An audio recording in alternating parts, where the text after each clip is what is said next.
Today's show is brought to you by Tim Rogers' book, Detours. The book is available in all good stores wherever you get your books. So get out prior to Christmas and buy a gift for yourself or someone else and make sure it's Detours by Tim Rogers.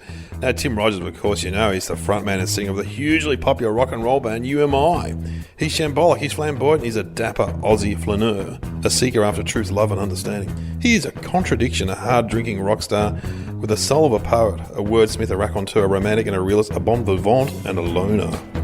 Detours is Tim's offbeat and immensely charming memoir where he reflects on everything from what it is to be a man, to love, drinking, footy and fatherhood.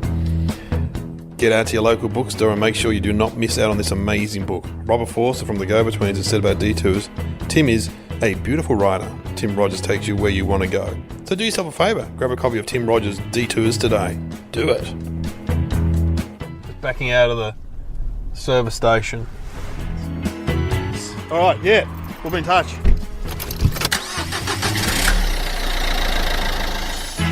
Welcome to The Debrief. It's Dave O'Neill here with my podcast, and I'm joined by Evan Hocking, ladies and gentlemen. Plus, in the back seat, Bradford Oakes. Hello! There he is. Brad's been on the podcast before, so he's only got a supporting role tonight. Whereas you, Evan, I have not had you on before. No, I've listened to The Debrief, though. It's I like your work, mate. I know, you kept emailing me and asking me to come on. Yeah, I said, can you book me for a gig, and then pick me up. All right. Yeah, all right. So thanks for having me, mate. I'm glad the 6 months of emails and constant phone calls paid off. Look, you know what, the thing is, comics are just people and we get flattered by the attention, let's be honest. Yeah. I think the problem is I'm doing a lot of gigs that are sort of 4, 5, 6 hours away, and... I love those. I did Tooleybuck with you, which was, Tooleybuck is beyond Swan Hill. So we live in Melbourne, and it was just like, oh my God, I got to Swan Hill and kept going. And the funny thing was, we got there, and they didn't really give a fuck. No, they didn't really give a shit, did they? We travelled for so long. Yeah.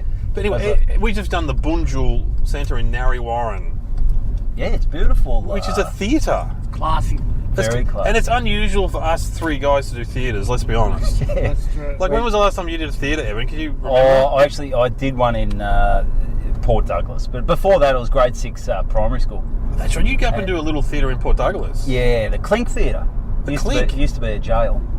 Oh, that's why it's called the Clink. Is it good? Yeah, it's great. It's probably about 120 seats and couldn't fill it. No, I'm joking. No, filled it. Mate, Oaksy, when was the last time you did a theatre? It was 1542. 1542. Shakespeare. I opened As You Like It for Shakespeare. I can't remember the last time I did a theatre. Stratford. Stratford upon Avon calling. Yeah, which again is a courthouse. Yeah, it's a courthouse. Ex-courthouse. Oh yeah, Stratford. Yeah, you were with me. Up near Ballarat? No, near Sale. Oh, okay. Yeah, I was close. Anyway, the Bunjil Theatre, I don't know, they asked me to come out and put together a show. We went out, and the local people loved it. Yeah, it was great. It was good, it was really good. But I'm trying to remember the first time. Evan, how long have you been doing comedy? A bit over 5 years. Mate, you've done well. Yeah, well, I dabbled with it about 10 years ago. I did a few open mics, and then, not much else. Then moved up to Port Douglas, and, it was a pool cleaner. Were you really a pool cleaner? I was a pool cleaner. I was living the dream. I grew a moustache. I got a perm. Must have been shit gigs to move that far. Yeah, how bad were the gigs in Melbourne? Yeah, they were terrible. Yeah. You're just about to run out of Australia up there. Sea change. So Is it true they say about pool cleaners? Do you get any offers from... or is it just an urban myth? I'd like to say it was all true. But it's not? Nah, we sort of had this one lady. We walked in... Me and my boss walked in. It's a holiday rental, so no one's meant to be there. Yeah, we walk in, and there was this lady in the pool. She was known around town. Her name was Roberta. Roberta? Yeah, probably still is. And she had a dog called Sparkles. Everyone knew the dog, and then she'd be like, "Oh, come on, Sparkles, come on, dude." Sparkles. So we've walked into this. It's an old voice. We've walked into the. Yeah, she's about 70. And we've walked in, and she's in there. She goes, "Oh, sorry guys, I was just giving Sparkles a bit of a bath." And she starts to stand up and go, "Oh, I don't think she's got any clothes on here." She's full on Starkers. Yeah. She stands up. Like, she wasn't meant to be there. She's nude. And she wasn't a care in the world to her. She just walked out. So that's the closest experience you had to the classic porn. The classic pool cleaner. porn. It was a 70-year-old homeless woman with a dog. Well, she wasn't homeless. She lived down the road, and she used to water her lawn nude. Ah, yeah. She was a naturalist. Sparkles. Sparkles is no longer with us, I don't think. What? Too much chlorine. Too much chlorine. You too much. But then people said, "Oh, you've actually you can keep you can water the lawn without your top on, but you got to put bottoms on. You got to put bottoms. Like that's just a bit too much." They had a bit of a neighbourhood watch meeting, didn't they? Yeah. It was a bit too much. But how long did you live in Port Douglas for? It was 4 years. No, that was like your London. Like it was the first time I moved out of home. I moved up there with my girlfriend at the time. That didn't work out. Roberta. Sparkles. Your child. Yeah, it ended badly. So 4 years. Guys, we're going past the Hallam. We're going past the Hallam Hotel. Look out. Oh, I've done gigs. Have you done gigs there, Brad? The Hallam? Yeah. I did a gig with the Triple M. Did some gigs there when the Crud Boys were on air. And so I used to do regular spots, and Hughesy used to do regular spots. And so they advertised that I was going to be there, Hughesy was going to be there, but there was one night Hughesy couldn't make it. And so the Crud Boys go and they bring me on. I think maybe Lawrence Mooney, maybe? And then they go, all right, that's it. And people go, where's Hughesy? Oh, no, he's not here. And they all started chanting, Hughesy. And so the owner of the pub went through the crowd with front Crown Lagers, handing them out. And the noise just subdued, like Hughes. Oh, okay. We didn't like Hughes that much. They would have wrecked the place. Yes, I don't know if they have bands there still. There's used to be a big band venue at the Hallam Hotel. Yeah, well, all big. I remember. I think I might have seen Grinspoon there years ago. And Grinspoon. Heaps of bands. But Voodoo Surf Club used to play there. Voodoo Surf Club, yeah. So I'm remembering now. I've remembered where I first met you. Yep. I'm pretty sure. I don't know if Brad was there. We went and did the Murrell Bark Footy Club. It was a cricket club. Cricket club? Yeah. And they said a local guy, Evan, wants to get up and do some stand-up. Yeah. Now, normally, when you go into a cricket or footy club in the burbs, the outer burbs, when they say that, it's normally a bloke gets up with blackface or something like that and does racial jokes or plays the guitar and has changed words from, to racist stuff. They've got a dog called Sparkles. They've got a dog called Sparkles. But you got up and you were great. And I remember saying to you, were you there, Brad? Yeah. Yeah, and Des as well. And Des Dowling, the great Des Dowling. We were saying, this guy's pretty funny. It's pretty good. What's happened? Well, that was the peak of your career. Yeah, that was it. But you make a living now as a comic. Yeah, so I sort of focused on, I sort of grew up around footy clubs, sporting clubs. And you guys do a lot of those. There's a market there. But me and Brad never played sport, but we... I beg your pardon. Beg your pardon. Actually, he's told me about his under-13 forward pocket exploits. I played basketball. Back, thank you very much. Oh, full back, was it? I was basketball and BMX. I played a bit of basketball. Yeah, I was 3 points off meeting Michael Jordan. What do you mean? I played in 1995. It was like a Gatorade 3-on-3 tournament. So I played that with a couple of mates. I was under 14s because I used to play like Kilsyth Cobras and things like that. They're very good, the Kilsyth Cobras. Oh, yeah. Rep ball on a Friday. Anyway, so we played in a 3-on-3 comp. We dyed our hair green. Commitment. We're called the X-Men. We cut X's.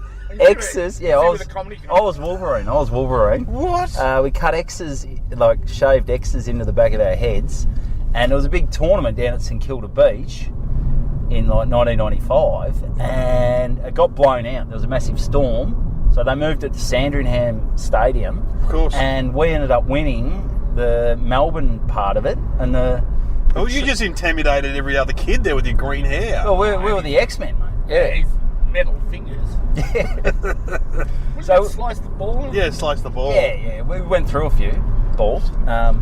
Anyway, so we won that, and they ended up playing the final against WA, South Australia. There was a New Zealand team in front of the Opera House, and we lost to WA in the grand final by 3 points. And the trip was all sponsored by Gatorade and that to go meet Michael Jordan. And we were 3 points off it, and I've never lived it down. No, you've never forgotten that. No, it's Oh, how heartbreaking. So what I did with the gigs, I thought, there's a market here, so I went and bought all my sound equipment. Mate, you're a self-starter. Oh yeah. lighting equipment. Jim's mowing. Jim's mowing. Yeah. You got your face painted on the side of your trailer. Yeah, Jim's comedians. Evo's comedians. Rock up. Yeah, we do it all. Yeah, but now you work quite a few times a week. Yeah, so I try to create your own work, as you know. When no one knows who you are, you've got to create your own work. And so, did you do the open mic rooms? Because most people they do raw comedy, they do the open mic rooms. Did you do some of them? Or? Yeah. I still do those during the weeks, and I started at the open mics. But what I do, with the sporting club gigs, I'd book an MC, headline and support, and I'd just sort of jump up and do like 10. Yeah.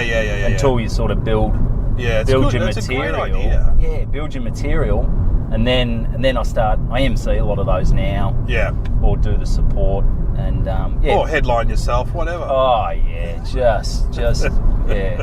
They don't go that well. Yeah, that's it. In a way, it's a very blue collar approach to comedy. Yeah. Because you're from rural Bark, which is very similar to where I grew up. It would have been a classic working class / lower middle class suburb. Yeah. And a lot of you... Did you do a trade or...? Yeah, I've done... My first trade was landscape gardening. Oh, hang on. You've done several trades. I've done a few. What? So landscape gardening was my first one. Yeah. I smell a bit of jail here. Bit of jail time. That's why I moved to Port Douglas. Yeah. I was in Darwin first. Inverted commas, Port Douglas. Yeah, Port Douglas. Yeah. The clink. The clink, yeah. Right, you're doing prison gigs. Yeah, right. So landscape gardening, I did that first, and What do you learn in a landscape gardening trade? Wow. How to mow the lawn? Yeah, well, Don Burke, how to touch it. Let's not go there. Oh. No, they're gardeners, not landscape gardeners. Oh, they're different. Yeah, gardeners are the freaks. They're the creepy ones. Landscape gardeners are the hard asses. They're normally well-tanned guys. I've done landscape gardening gigs before. Yeah, well, I've got red hair and freckles. I've picked two pretty bad jobs. Landscape gardening. So how long did you do landscape gardening for? I did that for 5-6 years. Yeah. It's good when you're young. Yeah, it was great. I was fit as. It gets harder to be on the tools when you're 40 or 50. I've done a bit of it now, helping a mate out, and it's brutal. Is your other trade pool boy? Well, that's a trade, and all. Is it fixing pools a trade? Nah, you're a pool pool technician. Pool technician. Yeah. Learn it in a week. Learn a week, mate. Unblocking a filter. My dad used to do that. Made him very angry. Mate, it's very technical. It's what? So what was the other trade? Sprinkler fitting, like fire protection. Oh. So if you see buildings, there's sprinklers in the roof. So technically, I'm a firefighter. Really? I'm Robin Ince, and welcome to Your Universe. As you may know, there are other universes available, but you're in this one, and you're in the universe where there is an Infinite Monkey Cage book written by me and Professor Brian Cox. The book is called How to Build a Universe, specifically this one, although in the book we do discuss the possibility of multiple universes. We also explain why it is impossible for ghosts to exist, why space exploration is a wonderful thing, and we finish the book, I think, rightly, with the apocalypse. The end of everything. Buy it now. Well, we've had a bit of a technology problem. The card is full, so we're recording the rest of this podcast on Evan's phone. Thanks, Evan. No worries. Let's welcome back to the debrief. It's welcome back to the debrief. Seamless. And don't run over these people. No, it was in high vis. How do we miss it? Now we're talking about your second trade, which was sprinkler fitting. And sprinkler on the roof. Sprinkle on the roof. Do we get that in? I don't know what we did. I don't know. What I was saying is, well, technically, I was a firefighter because we put the sprinklers in the roof, and before the firemen get there and take all the glory, get all the calendars and that, we're saving lives. You're heroes. First response. That's right. Right. So, but as I was saying, which before we were cut off, that it's quite unusual to find an ex-tradesman in comedy these days. Used to be more common, like back in the 80s and 90s, but these days, they're more like ex-teachers, union organiser like Brad in the back, and then all for the wealthier kids, they were like lawyers and stuff. Yeah. Do you know any other dive instructors who were comedians? You were a diving instructor? Well, yeah, that's what I did. See, after. for a minute there, I thought you were a driving instructor. No, I'm a terrible driver. Someone like what? Are you qualified in that as well? I'm a qualified dive instructor. Well, I'm probably not now because I haven't renewed my license. But yeah, Well, you that's, did leave that couple on the barrier reef and drive off. yeah, shit went a bit pear-shaped. It's pretty, Should have made jokes about that. pretty hard to get gigs. How did that? What happened with that case? You're a former diving instructor. Yeah, ladies. Were you just trying to get some action? Pool cleaner? Nah. Excuse me, do you have to be a dive instructor to clean a pool? But I took it seriously. How deep are the pools? Go on. With that, I don't know what happened. I think what might have happened, well, because what you do when you're on the boat, because I did a decky stuff as well for the dive boats. Oh, yeah. So you mark off everyone as they get on. When the divers go in, obviously they jump in, and then you're doing a set time. So you count them, basically. You do a head count. A head count, right, yeah. It's like when you're on a bus. So you just go from sprinklers to you're safety. Yeah, you're into safety. You love sprinklers. And so, what do you reckon? They just didn't do the head count properly. Well, they've stuffed up the head count. Then they've got back, and they've gone, oh shit. There could have been some Tasmanian people that screwed up the whole. Oh, Boom. Yeah. 2 heads. Yeah, right. Yeah. Interesting. So, how did you get? That's really interesting that someone like you would get into comedy. Because at least with teaching, you're in front of people talking. Yeah. I suppose diving instructing. But also you're a footy captain. Yeah. Oh, you're a footy captain. I was a captain. Yeah, so he's a leader. Of what team? I was a captain of the Port Douglas Crocs up there in far north Queensland. So I'm picking that the gene pool for footy is not that big up there. So thanks, mate. No, it's full of blokes on the run. yeah, full of yeah. Yeah. So they're hard to control, and they needed someone who was a strong leader. People may not know this, but your brother played for Essendon. Yeah, he did. He was in the. Because he tells everyone. He looks like you. He was in the first. He was like a genuine AFL player. Yeah, he played for 12 years, and he's unemployed at the moment. But he was in that. He was in the team that had all the stuff injected in them, wasn't he? Yeah, and that's when he really went through a growth spurt. Did he have a trade fullback? No. Did he ever trade a No, fullback? he started doing like an electrical apprenticeship, but you just don't have enough time when you can't do the hours.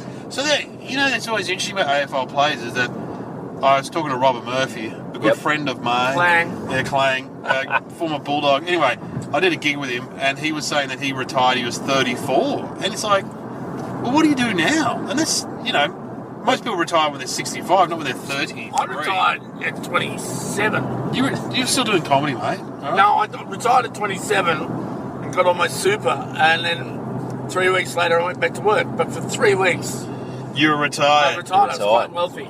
Because there must be quite a phenomenon of AFL players that struggle to cope post-career. As my brother said, it's 12 years. He did it for 12 years, and for those 12 years, you've got a contract. You know what it changes. Yeah, they look after you. Yeah. You've got to work 5-6 days a week. Get your hair done. Hair done, solarium. You know what you're going to wear. Dr. Stanks, or his name, he's injecting you every day. Go see Danky.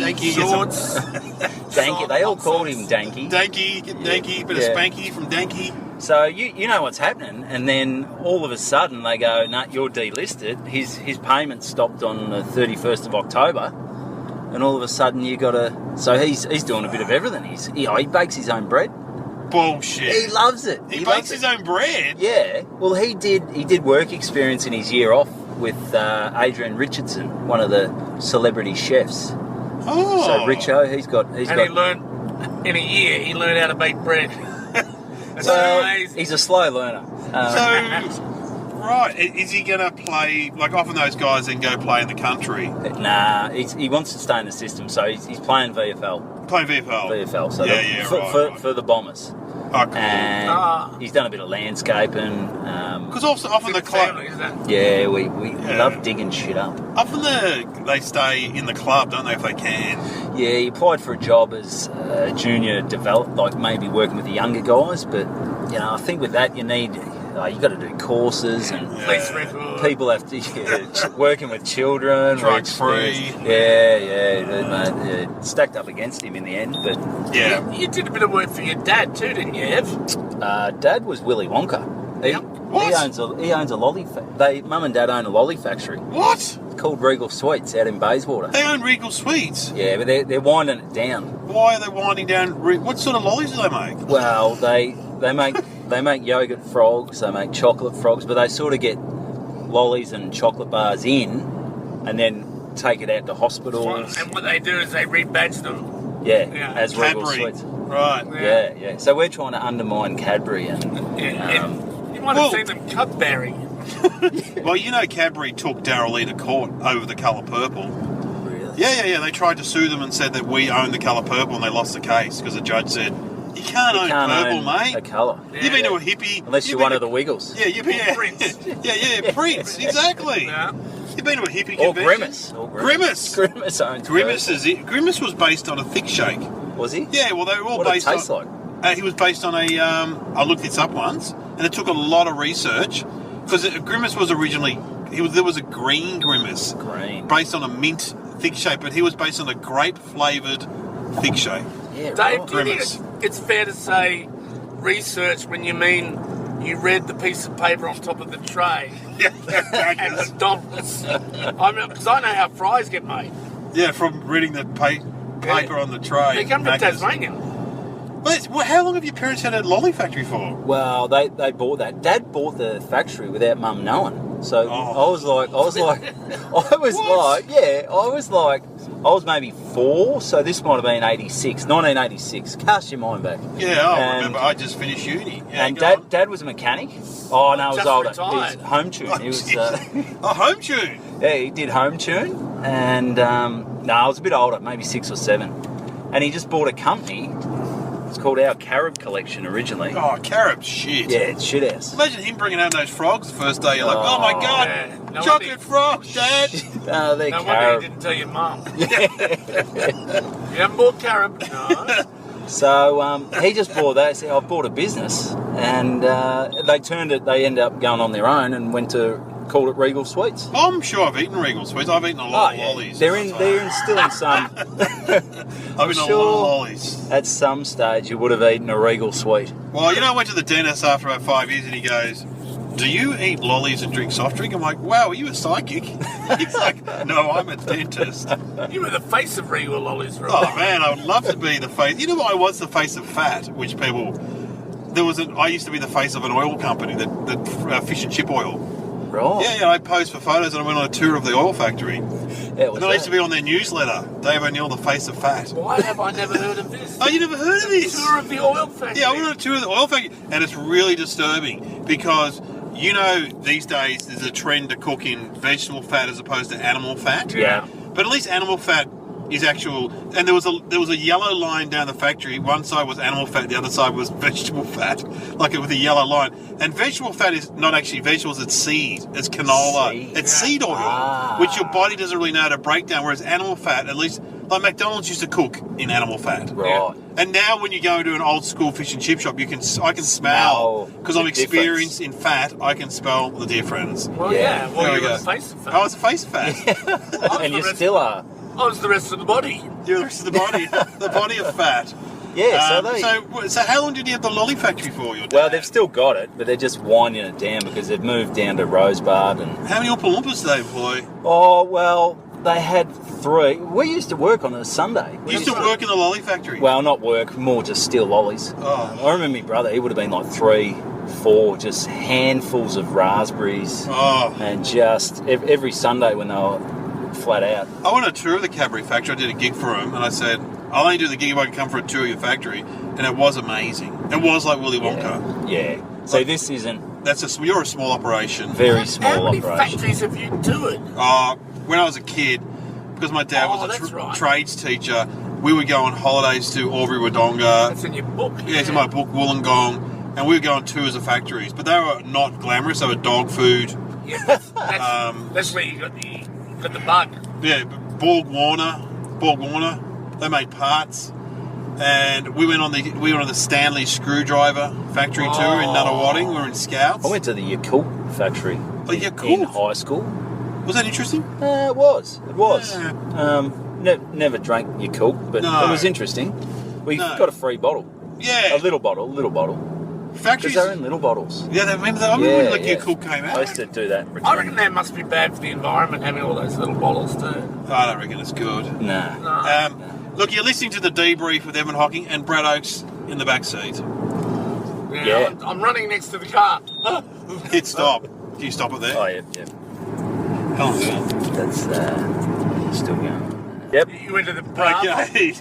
We're not going to talk about any more factories, You all went right? to the bra factory, didn't you? The bra factory. It's traumatizing. Factories were good to go to as a teenager because it put you off working in one, I reckon. And you just went. Yeah, but you did. I worked in a factory. Yeah. You worked in an ice cream factory. Oh, yeah, where we stole the ice cream and they had an investigation. Dave couldn't burp in front of the cop. I left the door open, the side door, and I came back at night with my brothers and we just ate all the ice cream. Like, how much did you... Well, half a tub each. Well, the FBI were called in. Because this was back in this would have been the 70s when you only really got Neapolitan at home. You got chocolate, vanilla and strawberry. Yep. And this was like American-made ice cream, it was called, and they had blueberry bubble gum. We were like, and the guy running the factory where I used to work wouldn't let us eat the ice cream. No, well, that's fair enough. That's fair enough. You had a job to do, and they were building shit where you work, mate. Yeah, fridges. What's it called? Yeah, don't eat where you shit, my friend. Yeah. And then, so I felt very, spiteful towards this factory, so I left the door open and went back at night, and it all melted. No, we just ate it. Anyway, we're back on the debrief with Evan Hocking and Brad Oakes, and I've got some questions I ask everyone, Evan. Yep. These are proper debrief questions. What went well tonight and why? What went well tonight? I think, as a show, the whole thing ran well, ran smooth. Yeah. Oakesy was good up top. He was the MC. MCing. Didn't swear. He didn't swear at all, I swore. No, it was good, because it was for, well, we weren't quite sure who it was going to be for. We didn't know, but it was just basically suburban. It was a mix of older and young guys. It was a real... The mayor, councillors. Who they were very friendly in the interval. They came and talked to us. Yeah. Then we didn't see them at the end. Yeah, so they weren't happy with me, maybe. With it, yeah. I think they were having some counselling. So I think the whole dynamic of the show worked well with the tiered seating. Yeah, it's a good theatre they've got out there in Narrabeen. Very nice. What didn't go well? They probably could have had some music. Yeah, they only had this sort of depressing music. I mean, not that it didn't. I don't think it really, but maybe it didn't get them in the mood. No, it made it harder for me. It made it hard for Oakes, but so did that shirt. Yeah, he's wearing a Hawaiian shirt. Were there any organisational hazards that got in the way? I don't think so. There seemed to be a lot of people hanging around escorting us. You know how when we normally go to a gig, we do it all ourselves? Yeah. But there were people in uniforms. Did it make you feel special or a bit like I was in prison. I reckon there was at least the jumpsuits people. Was a bit weird. How many people? 16 people. Yeah, working just there. Dedicated to what we were doing. The guy who came in and wiped my ass, I thought, come on, guys. I think we've taken this a bit far. You got too Jesus far. Christ. Well, he was a fan. Big fan. How can we do better next time? Myself, I reckon I probably didn't relax until maybe 7 or 8 minutes in. I just felt a bit... Which was bad, because you only did 8 minutes. Yeah. Hey, you did it. Bang. Yeah, no, I probably, about 7 or 8 minutes in, I started loosening up a bit, get a bit more animated. I think they wanted basically a clean show. They did stress that. I felt I was maybe holding back. I'm not really dirty, no. Maybe some jokes that emphasise a bit of swearing or something like that. Yeah. Probably. I reckon myself, would have loosened up. Loosen up, man. Yeah. But you've only been going 5 years. You've got to catch yourself a break. You're doing well, Evan. Yeah, man. You're doing well. Yeah. You're in the car with 2 comedy legends. If I don't make this, I'm back to pool cleaning or we got a lot of dive options. Instructing. I've got heaps of options. Yeah. In fact, you can combine them all. Combine them all? To be a dive instructor and install sprinklers in swimming pools. What What other job? Oh, I worked Who does the garden? Bar. I worked at bar manager. I was bar manager. Bar manager. Yeah. Oh, everyone can see. Cocktail. I was doing a bit of cocktail work. Yeah, I can see you doing A that. flair bartending. Whew, where was that? That was at a resort called Silky Oaks. Oh. Out past. It was in the middle of the My rainforest. nickname. Silky Oaks in the back seat. They named it after you. Yeah. So Yeah. it was in the middle of the rainforest, or Lovely. just the forest on a good day. I assume we're talking about Port Douglas, not Muralbark. No, definitely not right. Mulgate. Yeah. No. Muralbark. Anything in a forest there ends up pretty badly. Yeah, you don't go in the forest in Muralbark. Yeah. Okay, now, I normally drop a song in here at the end. What song do you want to play, mate? Because you're a bit of a music fan. Yeah, I love. I heard you talking to Richo, the football player. Yeah, I saw him at Frenzel it was Rhomb. at Frenzel Rhomb. Well, I love Frenzel Rhomb. What were they like? Oh, they were great. Yeah, they were my favourite band. They're my favourite band ever. I first heard them on a bodyboarding video. I was into bodyboarding in 1990. Then I got into surfing. So 95, and the first song I heard was Suburban Mail by Frenzel Rhomb. I Miss My Lung. Yeah. You're a genius, a fucking genius. Yeah, I love that. I love their attitude. Oh man, they rip piss. We Are Going Out Tonight. That's a great song. We're going out tonight. We Are Going Out Tonight. Their new album's good. Do they do their hits like when they play live? Oh, they play a bit of a mix. Well, they got, as I said, every song goes for about 45 seconds. Yeah, true. But so they've got 350 songs. What's the origin of their name? Frenzel Rhomb. I don't. Yeah, it's weird. I don't. To be honest, I'm not sure. You've I'm never, not sure. you're a fan. You've never. Well, I've never really written a letter song. Have you ever met any Frenzel Rhomb? I met the doctor. Yeah, I've met him. Yeah, the doctor's good. We used to Jay, do on radio. Jay. Gordy, I got photos with a few of them and stuff like that. Mate. Well, It's good now with social media. You can sort of tweet them and stuff like that. Yeah. Let's hear some Frenzel Rhomb. What song? What can we play? Can we play anything on this? Anything, yeah, anything. 45 seconds when you play a couple.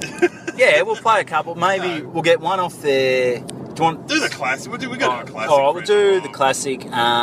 What about Punch in the Face? Punch in the Face. Yeah, I love it. That's a classic. We'll play that. Evan Hocking, thanks for coming on the debrief. No worries. Thanks for having me.